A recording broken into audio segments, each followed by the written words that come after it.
आपको आर्यन खान ड्रग्स मामला तो जरूर याद होगा क्योंकि पूरे देश में इसके बारे में चर्चा हो रही थी। मशहूर एक्टर शाहरुख खान के बेटे आर्यन खान ड्रग्स रखने के आरोप में 26 दिन तक जेल में रहे थे और इस केस में आज आपके लिए और पूरे देश के लिए बहुत बड़ी खबर है। आर्यन खान के मामले में इन्वेस्टिगेशन को लीड करने वाले एनसीबी के जोनल डायरेक्टर समीर वानखेड़े के खिलाफ सीबीआई ने भ्रष्टाचार का मुकदमा दर्ज कर लिया है। साथ ही समीर वानखेड़े और उनके 4 साथियों के 29 ठिकानों पर छापेमारी की गई है। इसलिए आज हम सबसे पहले इसी खबर का आपके लिए विश्लेषण करेंगे क्योंकि आपको याद होगा जब आर्यन खान पर यह केस चला था तब कई हफ्तों तक ये पूरे भारत की सबसे बड़ी खबर बनी रही थी। चारों तरफ इस खबर के बारे में चर्चा थी और न्यूज चैनल्स पर, अखबारों में फ्रंट पेज पर सबसे बड़ी खबर यही हुआ करती थी। लेकिन सबसे पहले आज आपको यह बताते हैं कि सीबीआई ने समीर वानखेड़े के खिलाफ यह कार्रवाई किस मामले में की है, क्यों की है। तो पहले पूरा मामला समझिए। यह पूरा मामला उस विजिलेंस इंक्वायरी की रिपोर्ट से जुड़ा है जिसमें समीर वानखेड़े समेत 5 लोगों पर भ्रष्टाचार और रिश्वतखोरी के नाम पर पैसे की उगाही करने का आरोप लगा था। और समीर वानखेड़े पर यह भी आरोप है कि उन्होंने एनसीबी के जोनल डायरेक्टर के पद पर रहते हुए आर्यन खान को जानबूझकर ड्रग्स मामले में फंसाया, गिरफ्तार किया और इसके बाद उन्होंने आर्यन खान को छोड़ने के बदले शाहरुख खान से 25 करोड़ रुपए की रिश्वत मांगी।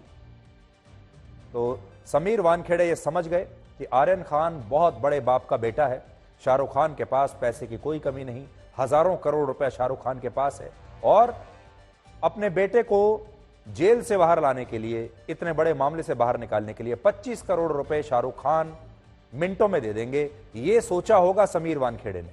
और वो असल में एनसीबी में एक्सटॉर्शन का एक पूरा रैकेट चला रहे थे जिसका जिक्र उनके खिलाफ हुई जांच में भी किया गया है। समीर वानखेड़े के खिलाफ ये विजिलेंस इंक्वायरी पिछले साल तब शुरू हुई थी जब एनसीबी की एक एसआईटी ने आर्यन खान को ड्रग्स रखने के मामले में क्लीन चिट दे दी थी। इस एसआईटी ने कहा था कि आर्यन खान के ऊपर कोई मामला बनता ही नहीं था और उन्हें जानबूझकर फंसाया गया था, आर्यन खान की कोई गलती नहीं थी और उन्हें क्लीन चिट दे दी गई। और समीर वानखेड़े की भूमिका पर तब संदेह जताया गया था। समीर वानखेड़े आपको याद होगा जिन्हें उस जमाने में बड़ा दबंग और ईमानदार अफसर के तौर पर आपके सामने पेश किया गया था। पूरे देश में इस बात की चर्चा थी कि देखिए अफसर हो तो समीर वानखेड़े जैसा हो। समीर वानखेड़े के अंदर हिम्मत देखिए, कितनी हिम्मत है उनके अंदर कि उन्होंने इतने बड़े बाप के बेटे पर उस पर एक्शन लेने से पहले एक बार भी सोचा नहीं, वो डरे नहीं और उनकी ईमानदारी की कस्में तब खाई जाती थी और रातों रात समीर वानखेड़े एक हीरो बन गए थे। हीरो तो शाहरुख खान है लेकिन उस जमाने में शाहरुख खान विलेन बन गए थे और उनकी जगह समीर वानखेड़े हीरो बन गए थे। और इसके बाद कई महीनों तक समीर वानखेड़े के खिलाफ यह जांच चल रही थी और इस जांच में समीर वानखेड़े और उनके 2 पूर्व सहयोगियों समेत कुल 5 लोगों पर कई गंभीर आरोप लगे हैं जिस पर सीबीआई की तरफ से बाद में यह पूरा मामला दर्ज किया गया। और आज इसी मामले में इन तीनों आरोपियों के कुल 29 ठिकानों पर छापेमारी की गई है जिनमें समीर वानखेड़े के घर पर भी छापा मारा गया है। सीबीआई ने जिन 5 लोगों के खिलाफ यह मामला दर्ज किया है उनमें समीर वानखेड़े हैं जो उस समय नारकोटिक्स कंट्रोल ब्यूरो यानी एनसीबी की मुंबई जोन यूनिट के जोनल डायरेक्टर थे और उन्हीं की अध्यक्षता में, उन्हीं की लीडरशिप में 2 अक्टूबर 2021 को मुंबई के एक क्रूज शिप से आर्यन खान को गिरफ्तार किया गया था। समीर वानखेड़े के बाद दूसरे आरोपी का नाम है विश्व विजय सिंह जो उस समय समीर वानखेड़े की टीम में ही थे और एनसीबी में सुपरिटेंडेंट के पद पर तैनात थे। विश्व विजय सिंह ने ही 2 अक्टूबर 2021 को आर्यन खान को उस क्रूज शिप से गिरफ्तार किया था और यह दावा किया था कि आर्यन खान एक ड्रग्स सिंडिकेट में शामिल है। यानी आर्यन खान सिर्फ उनके पास से ड्रग्स बरामद नहीं हुई हैं बल्कि वो एक बहुत बड़े रैकेट में, बहुत बड़े ड्रग सिंडिकेट में भी शामिल है। लेकिन यह आरोप बाद में गलत निकले और 2 दिन पहले ही विश्व विजय सिंह को एक और अलग मामले में उनके पद से टर्मिनेट भी कर दिया गया है। तीसरे आरोपी का नाम है आशीष रंजन और यह भी उस समय एनसीबी में इंटेलिजेंस ऑफिसर थे और उन्हें आर्यन खान के पास ड्रग्स होने की सूचना मिली थी, यानी उन्हीं की सूचना के आधार पर आर्यन खान को पकड़ा गया था। लेकिन आरोप है कि यह सारा खेल असल में 25 करोड़ रुपए की उगाही के लिए रचा गया था और इन लोगों ने सोचा था कि आर्यन खान, क्योंकि शाहरुख खान जैसे बड़े सुपरस्टार के बेटे हैं, इसलिए 25 करोड़ रुपए तो उन्हें आसानी से मिल जाएंगे। शाहरुख खान दौड़े दौड़े उनके पास आएंगे और बोलेंगे कि आपको जो चाहिए मैं दे दूंगा, आप बस मेरे बेटे को छोड़ दीजिए। लेकिन ऐसा हुआ नहीं। चौथे आरोपी का नाम है केपी गोसावी और यही वो व्यक्ति है जिसने गिरफ्तारी के बाद कस्टडी में आर्यन खान के साथ एक सेल्फी भी ली थी और यह सेल्फी बाद में वायरल हो गई थी और एनसीबी ने इस व्यक्ति को इस मामले में गवाह बनाया था। देखिए, यह वो व्यक्ति है, आज आपकी स्क्रीन पर यह चल रही है तस्वीर। आर्यन खान तब कस्टडी में थे और इसी व्यक्ति ने उनके साथ यह सेल्फी ली थी, बाद में यह सेल्फी वायरल हो गई थी।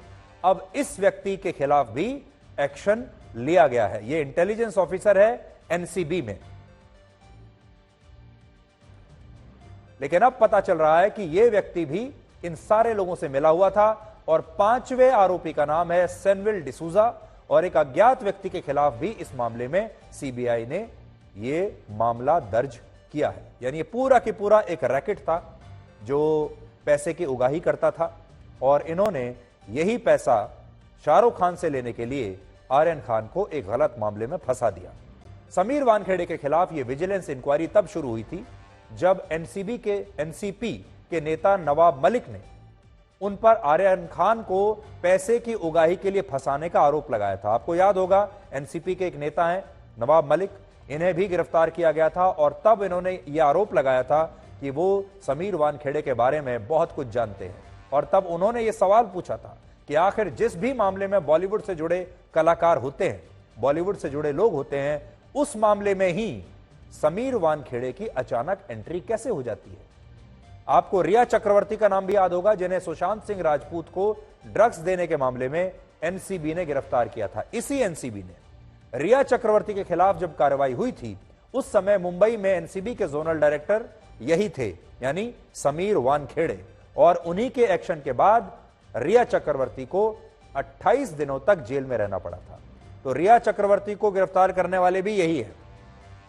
इसके अलावा समीर वानखेड़े पर यह भी आरोप है कि कोरोना की दूसरी लहर के दौरान जब फिल्म इंडस्ट्री के कई लोग मालदीव्स और दुबई में थे, उस वक्त एनसीबी के जोनल डायरेक्टर के पद पर रहते हुए समीर वानखेड़े के परिवार के लोग भी इन जगहों पर जाते थे और उस समय समीर वानखेड़े ने वहां फिल्म इंडस्ट्री के लोगों से पैसों की उगाही की थी और खुद समीर वानखेड़े ने तब यह बात मानी थी कि वो अपने परिवार के साथ मालदीव्स गए थे, लेकिन उन्होंने इसकी इजाजत सरकार से ही ली थी।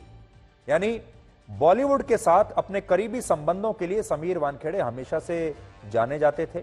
उन्हें बॉलीवुड के कलाकारों के साथ उठना बैठना मिलना जुलना बड़ा पसंद था। यह तो मिलने जुलने की बात है। फिर उनसे वो फेवर्स भी लेने लगे, उनसे पैसा भी लेने लगे, उनके खर्चे पर उनका परिवार बाहर घूमने फिरने भी, वेकेशन पर भी जाने लगा और जहां जहां समीर वानखेड़े को मौका मिलता था वो फिल्म इंडस्ट्री के लोगों को फंसा लिया करते थे, क्योंकि उन्हें लगता था कि ये लोग सबसे सॉफ्ट टारगेट है, इनको फंसा लो, ये डर जाएंगे और इनसे पैसा निकाल लो। ये उनका शौक बन गया था। जिस समय आर्यन खान को ड्रग्स मामले में गिरफ्तार किया गया था तब उनकी उम्र सिर्फ 23 साल थी और आज आप अंदाजा लगाइए कि इस उम्र के किसी भी लड़के या लड़की को पैसे के लालच में ड्रग्स के मामले में फंसाकर अगर जेल भेज दिया जाए तो उसके माता पिता पर क्या बीतेगी।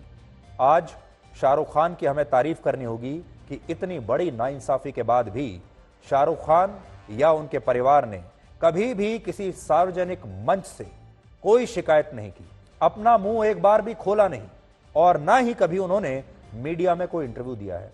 आप सोचिए, जब से पूरा मामला हुआ है तब से शाहरुख खान ने मीडिया को कोई इंटरव्यू नहीं दिया, किसी सार्वजनिक मंच पर वो जाकर इस बारे में कोई बात नहीं करते और उस दौरान जब उनका बेटा जेल के अंदर था तब भी वो बिल्कुल चुप रहे और वो चुपचाप न्याय मिलने का इंतजार करते रहे।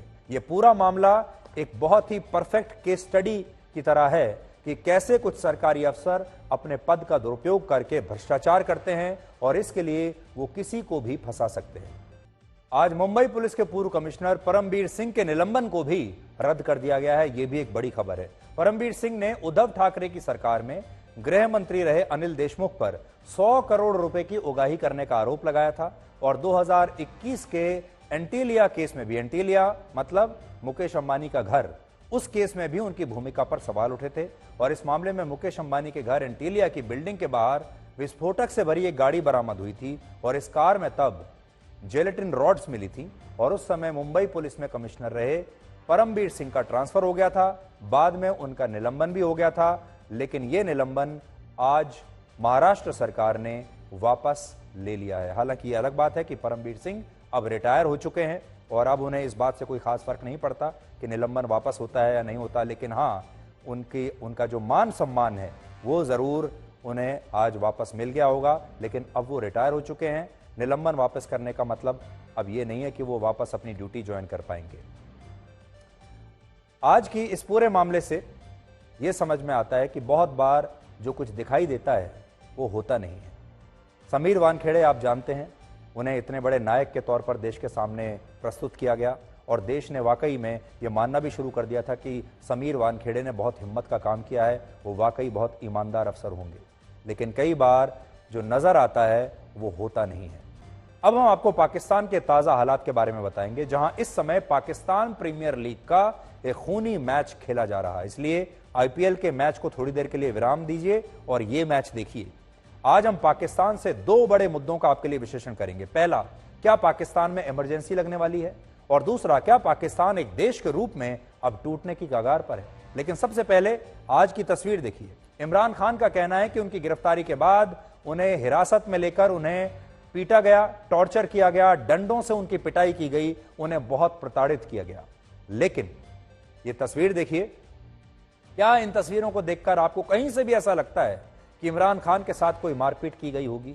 वो पुलिस लाइन के गेस्ट हाउस में एक राजा की तरह बैठे हुए हैं और उन्होंने बाकायदा एक काला चश्मा लगा रखा है और कहीं से भी ऐसा नहीं लगता कि इमरान खान की कोई पिटाई हुई है। इन्हें जैसे कि सुप्रीम कोर्ट के जज कल कह रहे थे, चीफ जस्टिस कह रहे थे कि उनके पैर में चोट लगी हुई है। राष्ट्रपति ने भी कहा कि उनके पैर में चोट लगी हुई है और ऐसे में उन्हें घसीट कर ले जाना कहां तक सही होगा। लेकिन यहां इमरान खान बिल्कुल भले चंगे दिख रहे हैं, बल्कि उनके चेहरे पर जरा भी शिकन तक नहीं है। आज इमरान खान को कड़ी सुरक्षा के बीच इस्लामाबाद हाईकोर्ट में पेश किया गया, जहां उनसे जुड़े 3 अलग अलग मामलों में सुनवाई हुई और इन सभी में कोर्ट ने उन्हें जमानत दे दी। पहला मामला अल कादिर ट्रस्ट से जुड़ा है, जिसमें आज 2 जजों की बेंच ने सुनवाई की और इस मामले में इमरान खान को 2 हफ्तों की जमानत मिल गई। उनकी गिरफ्तारी पर 25 मई तक रोक लगा दी गई है। दूसरा मामला देश भर में इमरान खान के खिलाफ दर्ज अलग अलग एफआईआर्स का था, जिसमें इस्लामाबाद हाईकोर्ट ने उनके खिलाफ दर्ज किसी भी मामले पर 15 मई तक गिरफ्तारी पर रोक लगा दी है। इसके अलावा कोर्ट ने 9 मई के बाद इस्लामाबाद में उनके खिलाफ दर्ज किसी भी मामले में 17 मई तक गिरफ्तारी पर रोक लगा दी है। यानी अभी फिलहाल कुछ दिनों के लिए पाकिस्तान की सरकार उन्हें गिरफ्तार नहीं कर पाएगी। लाहौर में इमरान खान के खिलाफ आतंकवाद के भी 3 केस दर्ज किए गए थे और आज इस्लामाबाद हाईकोर्ट ने इमरान खान को इन मामलों में भी 22 मई तक एक प्रोटेक्टिव बेल दे दी है।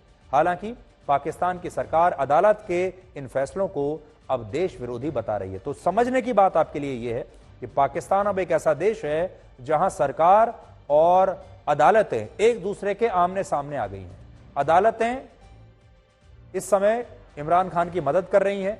अदालतों ने इमरान खान को बेल दे दी, उनकी रिहाई करवा दी और अब शहबाज शरीफ की जो सरकार है वो अदालतों की आलोचना कर रही है और कह रही है कि अदालतें जो हैं वो बिक गई हैं।